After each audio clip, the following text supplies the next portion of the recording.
So today I want to take a look at the chart for Weird Al Yankovic. It's kind of a random chart. Um, I don't think he's in the news or anything right now, but this is one of my favorite charts. It's so interesting. The way he has handled the difficulties of his chart have really been fantastic, and I think it's such an interesting chart and how it kind of shows us how we can deal with some very difficult dynamics within a chart. So I love this chart. If you know anything about Weird Al, it's a chart that really makes sense in terms of who he is. So it's just astrologically speaking, it's a wonderful chart. Now he's, for those who don't know, he's a singer artist, but he predominantly does parody songs. That's mostly what he's known for. He's been around since the 80s, and he's been cranking out album after album, but he does parody songs. So it's not his work for the most part. I mean, it is, but it isn't. Obviously, he puts a ton of time and effort into coming up with his compositions of them, but they're not his original songs by and large. So, who is he? Well, he's an Aquarius rising, and Aquarius this is already going to show kind of one of the major themes of his chart, which is Aquarius doesn't have a strong central core because Aquarius is the opposite of centralization. If we look at the seventh sign, the opposite sign, we get Leo. And Leo's all about the center, the king, the ruler, the top dog, whatever you want to call it. Leo is the very kind of core thing that decides all other things. And when you have the opposite to that, you get everything that isn't the center. You get the decentralized part, right? And when you have the things that are not the center, it's typically a lot of different pieces. We think of our bodies. What's the center of our bodies? Let's say it's the heart, right? Well, everything that isn't the heart is a lot of different things. You got your gut, your intestines, your skin, your bones, lots of stuff, right? And so Aquarius is very eclectic in that way. It's composed of lots of small components. And when things are composed of lots of small components, there's a toughness and a rigidity to them, but there's not a strong sense of identity or stability. Stability might not be quite the right word, but definitely not a strong sense of identity.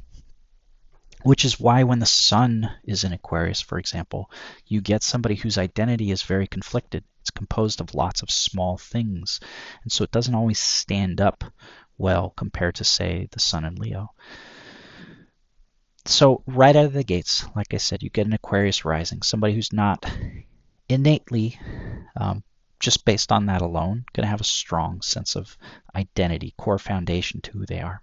In addition, it's an ascendant conjunct Chiron. Chiron is a wound, and so when you have Chiron in the first house, and in particular when it's conjunct the ascendant, you get somebody who's got a wound in terms of their self-image, right? In terms of how they view themselves and how they perceive others to view themselves.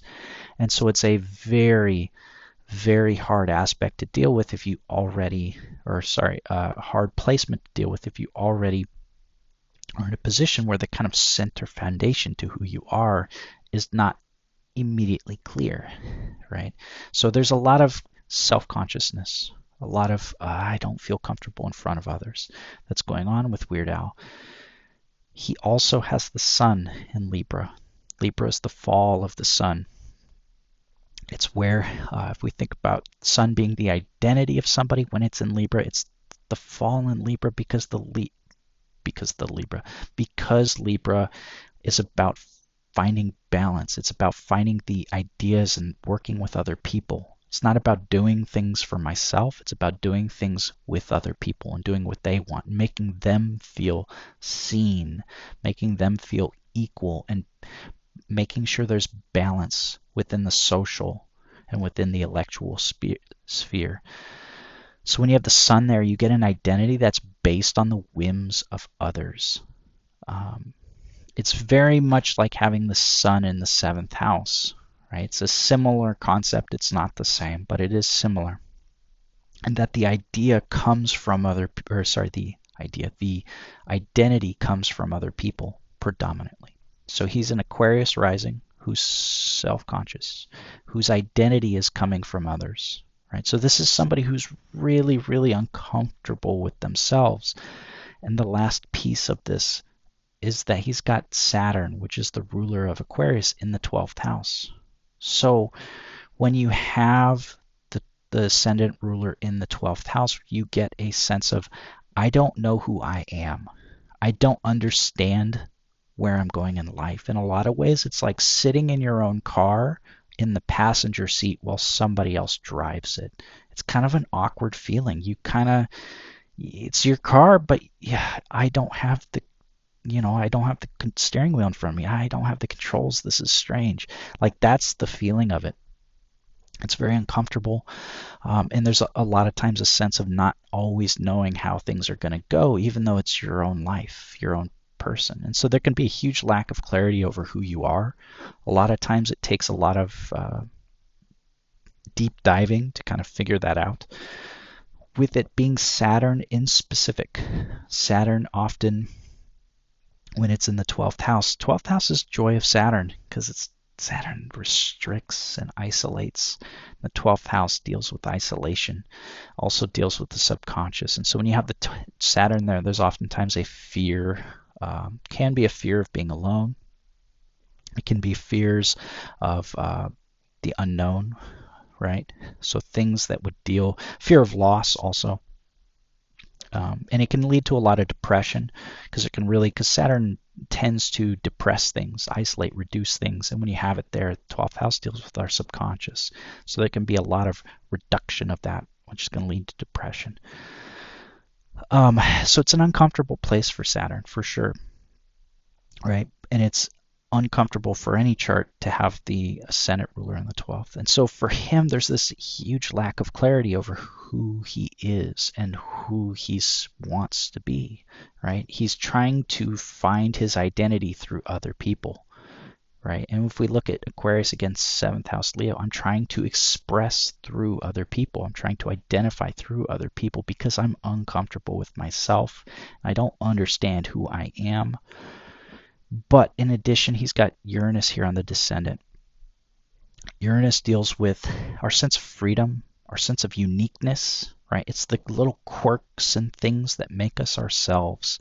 And again, there's this sense of, I'm uncomfortable with it myself, so I want to project it onto others, right? It's attached to the descendant.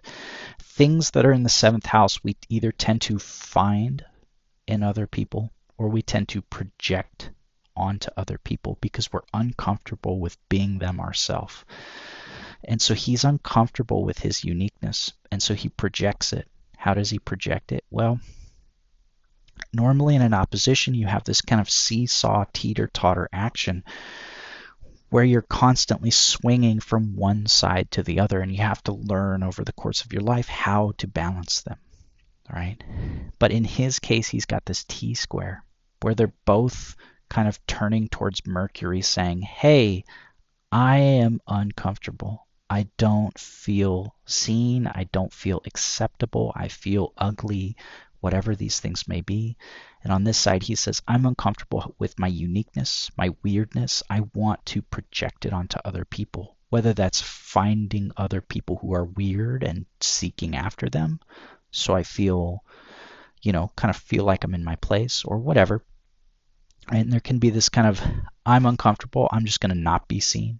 Because that's oftentimes what will happen when you have Chiron here is a deep kind of shyness that comes from it because you're uncomfortable with being out in public, being around others, versus trying to alleviate that by projecting weirdness onto others. But what's happening in a T-square is they both point to this middle planet and say, hey, right, we're looking at you, you've solved the equation. But the thing is with the T-squares, it puts all the pressure on this planet. What's this planet, right? Mercury. Mercury deals with our voice, deals with our communication, our thinking. And so for him, there's a lot of kind of almost intellectual pressure right? The mind is concerned. It's thinking, how do I escape this uncomfortability with myself, right? The thinking is getting weird because I've got all this weird stuff going on. But how does he solve that? Well, in his case, what he ended up doing is, if we look at him, Mercury's voice, right? And it's in his 10th house. So where does he use his voice? He sings. He's an artist. He's a musician. And so he took this weirdness and said, I'm going to outlet this into my songs, right? He started off kind of goofing around, writing I think he wrote 1 or 2 parody songs, submitted them to a radio station, just for fun, really, because it was just something he was doing. It was kind of his silent solo way of expressing some of this stuff, because he was originally studying, I think it was architecture, it might have been engineering, it was one of the two, and just kind of, like I said, just a normal person, but he had all this uncomfortable stuff, and so he was taking the ideas, the unique aspects of other people, right? And what was he doing? He was changing it and putting his own spin on it, right? His own set of uniqueness and putting it up here. And so in writing into songs, and that's what he's done his whole career, is he's taking the unique qualities of others. He's taken this projection of uniqueness from others and then putting his own spin on it, finding ways to take his kind of uncomfortableness and putting it into words, putting it into music. Additionally, he's got Neptune up here in the 10th house. So Neptune represents illusions, dreams, ideals, deceptions. It's very vague and ambiguous, and it can really imitate things and kind of be this mysterious thing that isn't real, right? And if we think of what his career is about, he's a musician and an artist, but it's not real. He's not making his own music per se. He's not writing the songs, at least not as the original compositions. But what he's doing is he's imitating them, right? Neptune's very big with actors and things where we're pretending to be something else, and that's effectively what he's doing. He's I don't want to say he's an imposter, because he's not, but he's pretending essentially to be an artist. Even though, if you look at what he does, his skill set, and again, this is no knock on him, he's fantastically skilled. There's no doubt that he is a tremendously gifted musician, because he plays a tremendous variety of styles that he does all these different parodies in. And how is he able to do all these different styles? Well, he's an Aquarius rising, right? He's eclectic. He's able to pull from lots of different directions, lots of different pieces and ideas and styles, and he does it in a way that's able to kind of really look the part in a lot of ways. Now, he's got the nodes in the 3rd house and the 9th house. If you think about, 3rd house deals with practical skills. It deals with our day-to-day activities. And what was he going to be doing with his life prior to his musical career? He's going to be an architect or an engineer, whichever it was.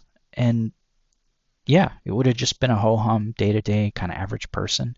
But instead, now he's been put on this path, right? Saturn came in and said, no, right? You have things that resonate with the common man. You don't know who you are. So now we're putting you on this path to figure out who you are. And who you are is going to be derived from other people. Growing yourself beyond, growing yourself beyond what you thought you were, right? Beyond just your basic skills, your day-to-day stuff that you thought you were going to be doing. Now you're growing yourself beyond. You're composing, right? Writing your own music and doing your own stuff over here. So he's been pushed in this direction, kind of almost in some ways he didn't understand what was happening at the time. He just literally submitted some stuff to a radio station, and it kind of took off from there. But yeah, it's fascinating to me. He's got Jupiter on the midheaven, which obviously has led to a lot of success for him. It's very fantastic. And it's square Pluto, which is interesting. So there may be some control issues there too. I don't know if he's ever had any issues with control of his musical catalog, Kind of the same way, like I know Taylor Swift had her big thing a couple years back where she was fighting for control of her musical rights and all that stuff. And I think Britney Spears had the same kind of thing.